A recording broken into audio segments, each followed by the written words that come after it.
Монголд хоёр сайхан баярын өдөр тохиож байна.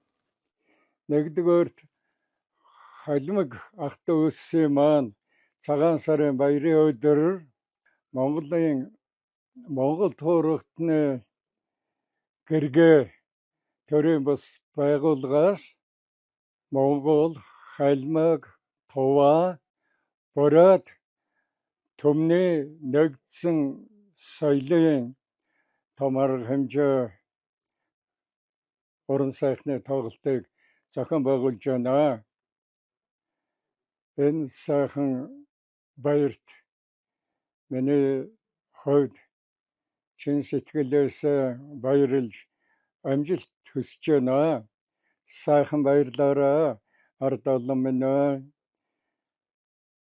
Энэ могой жил та нарт ивэлтэй байх болтугай Эрдэнэ авчрах элбэгт хайрлах жил гэж лам багш нар маань айлцсан.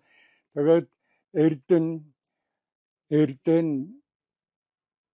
эрдэм эд баялаг эрүүлийн шинэ жил байх болтугай гэж Ахмад түүний хувьд ерөөл тавьж байна. Сайхан баярлаарай. Өрсөнд баярлалаа.